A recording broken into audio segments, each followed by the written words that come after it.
I'm back with another video. On April the 8th of 2024, there was a total solar eclipse. A lot of people made a big deal out of this thing. So I decided to go see it. And after I saw it, I realized why. So this video is about my solar eclipse experience. Here we go.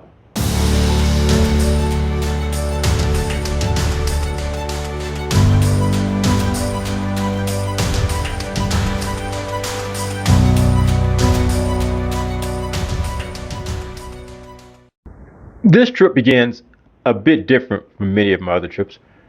In fact, this trip almost didn't happen because I was not really sure that I really wanted to photograph the eclipse.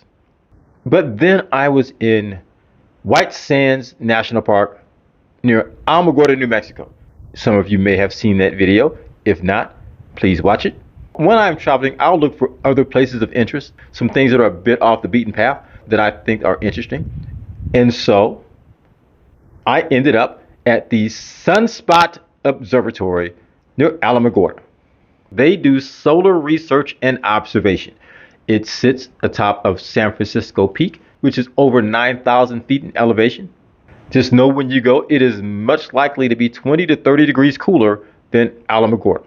You get a chance to speak with some of the staff there. There are several scientists that are there around the clock. Had an opportunity to look through a solar telescope. And of course, they mentioned the solar eclipse. So after my experience at the Sunspot Observatory, that lackluster interest that I had in the solar eclipse now made me stand back and look in the mirror and say, have you lost your mind?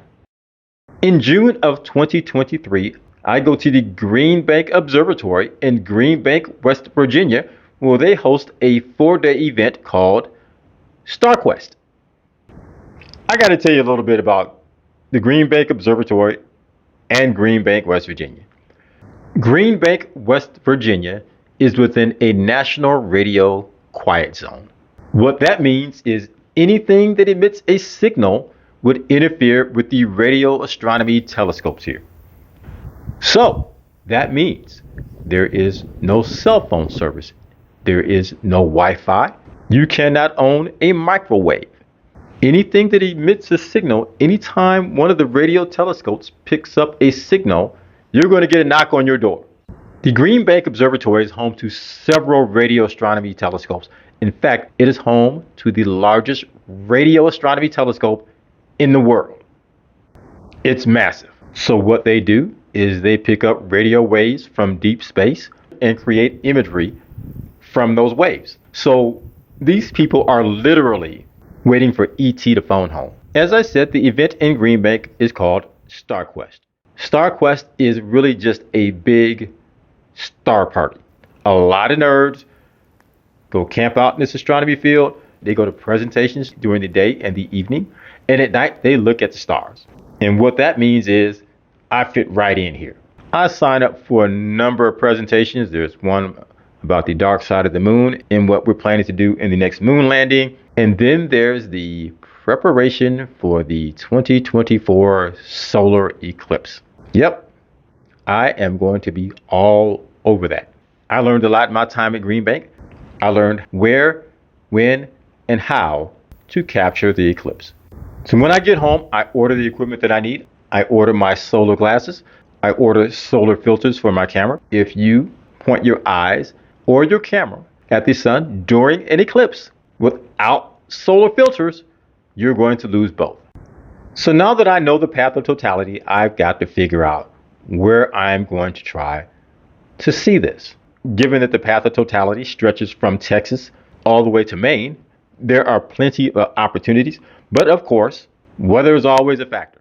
It seems like every sky event that I plan, when I go out, the sky always looks like this. I've read that totality is going to last just a little over 4 minutes in northeast Arkansas, 2 hours from Memphis, Tennessee. I had a campsite reservation at T.O. Fulton State Park in Memphis, and I decided that I am going to go to Batesville, Arkansas to see the eclipse. Totality is going to last 4 minutes and 2 seconds. This is going to be my place. Every forecast that I have looked at says it is going to be a clear and cloudless afternoon. My drive takes me to the parking lot of Walmart in Batesville, Arkansas.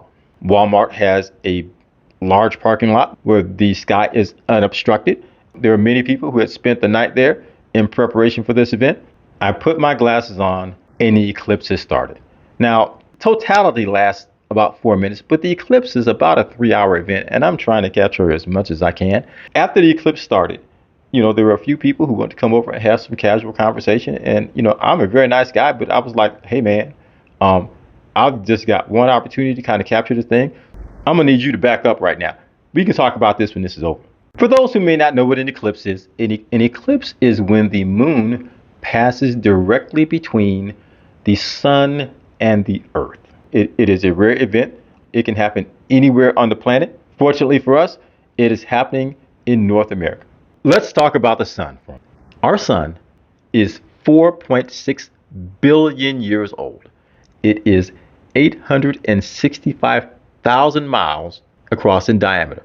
Something that I did not know, the sun rotates on an axis.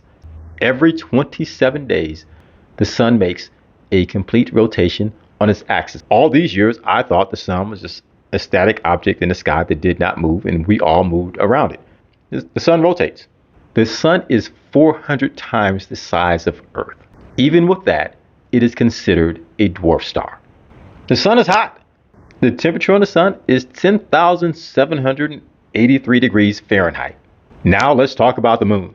There are 293 moons in our solar system.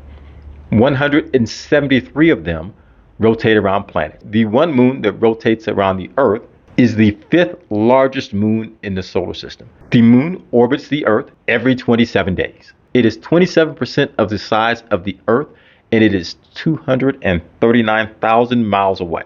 The moon is 2,159 miles across in diameter. Compare that to the 865,000 miles of the sun, and it is much smaller. One might question, well, how can something so small cover the sun and make a shadow? And that would be because the moon is 400 times closer to the Earth than the sun. So now it is full solar countdown. Now that I'm watching this, I'm starting to feel like all the preparation that I did was worth it. Daylight is starting to fade just a bit. I keep adjusting the camera because I don't have a star tracker, because my wife has told me, look, man, if you come in here with another piece of equipment, we might have a problem. But in any event, I'm going to make do with what I have. So the last sliver of the sun starts to cover, and you start to see what's called Bailey's beads. And then you see the sun's corona, because we are now in full totality. A couple things that I noticed. One, the temperature dropped somewhere between 5 and 10 degrees. This was an 80-degree day, and it was much cooler. Number two, the birds started singing as if they were going to roost. I had heard and read that that was going to happen, but to actually hear it was an experience in itself. That light you see coming from the sun behind the shadow of the moon is called the sun's corona. If you look closer, you can see what's called the chromosphere. Just like Earth, the sun has an atmosphere. I've never seen anything like this. I have been fortunate in this life. I have seen a lot. This might be the most beautiful thing I have ever seen. Totality here is going to last 4 minutes and 2 seconds, but I took a few moments to stand back away from the camera and then look at the sky. Now, I didn't look too long because I realized this thing's only going to last 4 minutes, and there won't be another one in the US for well over 20 years. And so, yeah, I'm trying to take advantage of this. During totality, while we're all standing here in awe of the sun's corona, some people are cheering, some people are praying, some people are chanting. There are a lot of things going on here. You can start to see more and more of the chromosphere, and then all of a sudden, the diamond ring appears. I heard about this too. I didn't see it the first time, but the second time, there it is. There are no words. It's wow. Not long after totality, the sun's light reappears. But the eclipse is not over, because the moon is still moving across the face of the sun. It's going to take another 90 minutes. And although many of people are packing up and leaving because they really just wanted to see totality, I'm going to ride this thing out. I'm staying for the whole thing. Many people who watch this eclipse and who have seen eclipses in the past have said that these were life-changing experiences. And I don't deny anyone's experience. We are all different people. Me personally, I didn't feel any of that. Now, don't get me wrong. It was really, really cool. It was so cool that I am going to consider traveling to see another eclipse. There is one in 2027 that will pass over Southern Europe and North Africa. I might need to go see that. It's that cool.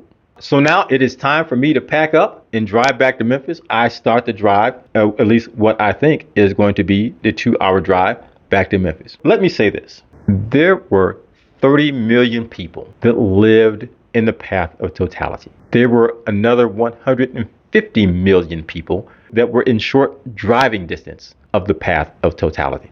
That is half the population of the United States. And I have to believe that all of them were on I-55 headed back to Memphis, Tennessee. Because the 2-hour drive from Memphis to Batesville turned into a 7-hour drive from Batesville back to Memphis. But it was still worth it. Thank you for watching.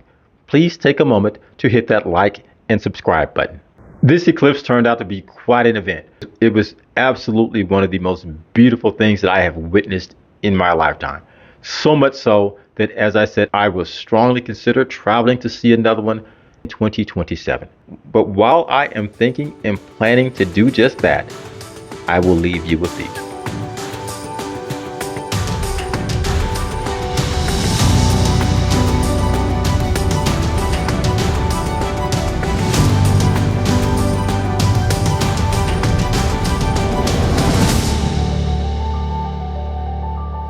Thank you for watching. I'll be posting another video soon. Please tune in.